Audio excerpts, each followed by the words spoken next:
Okay, next I want to make a video on what how actually how do I actually improve my English and my understanding of the American culture. Um, like most of the Chinese from mainland China, we are very good at what taking the exams. For example, we ace on the TOEFL, we are ace on the GMAT, but our English actually is what is not a feel for daily life. It's not for real communication purpose. So that's why many many Westerners, they were disappointed. And I remember when I my first class when I first arrived at Pitt, my professor was a white self-made guy, and he was very disappointed. He was joking with me, said, your English is better than my Chinese, but unfortunately we have to communicate in English. So that was really kind of hurting, but anyway, I had strong support, from my professors, and I'm very grateful to Pitt. I told my kids, everything I have actually from Pitt. Because they provided a scholarship to me for 4 years. The 5th year I have to teach class. The teaching part also heart-wrenching, and I have some really critical kids. I wouldn't say they are racist, but they have reasons. They will say, it sucks, you're teaching no good, you have a heavy accent, you're not teaching interesting stuff, and we are paying hefty tuitions. Pitt actually charge quite a high price. It supposed has a very high rank among the public universities. So my professor recommended me basically go through a place called Toastmasters Club. So the Chinese would be called a public speaking club.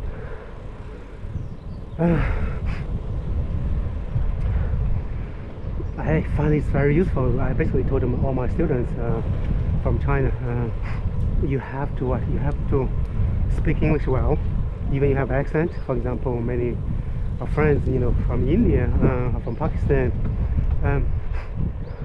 they have a heavy accent, but accent is more like a systematic kind of difference. But they can express very well. I was a department chair and communicate some of my colleagues, foreigners, and one guy is originally from Pakistan, and man, I was so impressed with his way of communication. His word selection is so precise, and his accent was actually quite light compared to many Indians and Pakistani, including also people from Bangladesh, or this former British colony. And so at the beginning I was forced to go through the Toastmaster. I find that a very useful kind of practice.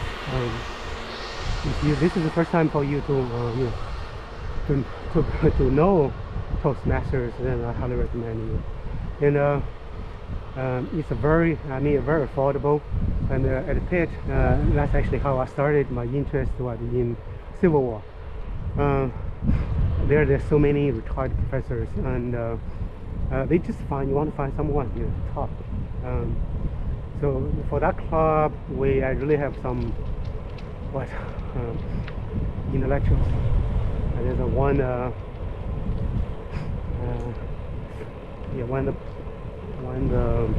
black lady. She was a psychiatrist. Back then I didn't realize how significant it is.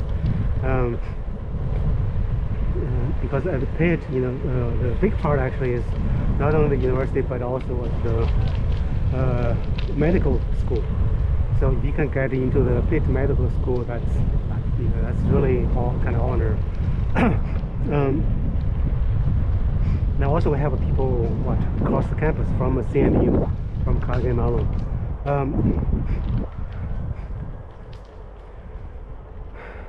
So I picked, for any kind of nowadays, the top research universities, the doctoral students almost all of them, not maybe or not entirely completely, but I mean majority of them are international students. International students, I think before the pandemic, China was the one major source. Then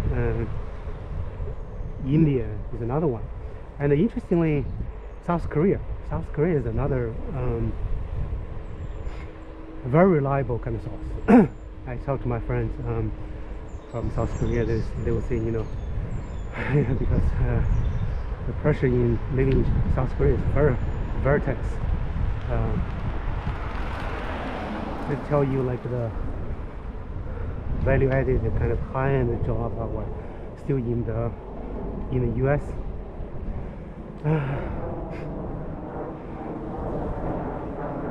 So then, in business school, different from like in STEM, you have to teach. And then why the business professors are paid well, better, not well compared to if you work on Wall Street or industries, but still much better, much higher, much higher than, for instance, in STEM. Some people will say, well, at least the foreigners in the business school, you can understand, they can communicate clearly. They say, the professors in STEMs like math, computer science, sometimes it's hard for you to understand. Their accent is so heavy. I don't think it's accent, it's more kind of a training, because they don't have the opportunities to go through the training. So the lesson I learned from the Toastmasters, basically there are two kinds of speeches. One is called the prepared speech, the other one is called table topics. Table topics basically means unprepared, like improvise or surprise. Like in the diplomats, they constantly ask the surprising questions. So this is called the table topics. So prepared speech, you basically need to write down or flesh out your ideas. What do you want to basically talk about? I think typically the the prepared speech is about 5 minutes long. They have the books that tell you need to have the title, your main points, introduction, main body, conclusion. It's like teaching class or actually writing a scientific paper. You tell people what's your key point, or what are your key points? What's interesting? Then the second part, you need to elaborate, explain why it's interesting.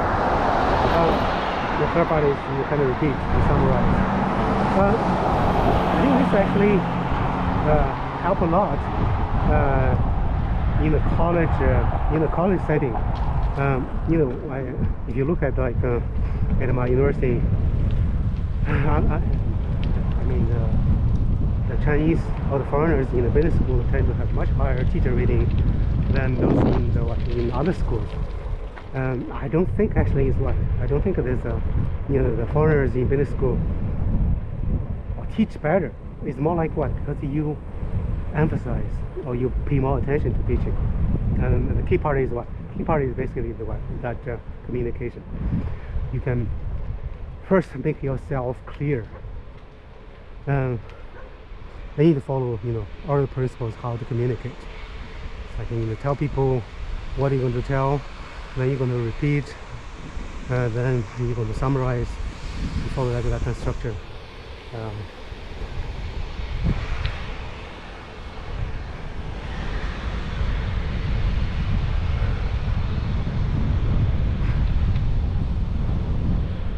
And more importantly is to teach well, basically to communicate in an interesting way.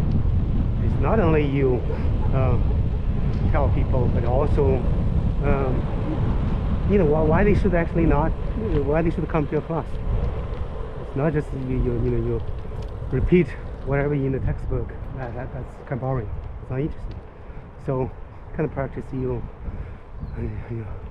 ask yourself like, is that interesting? Why is it interesting?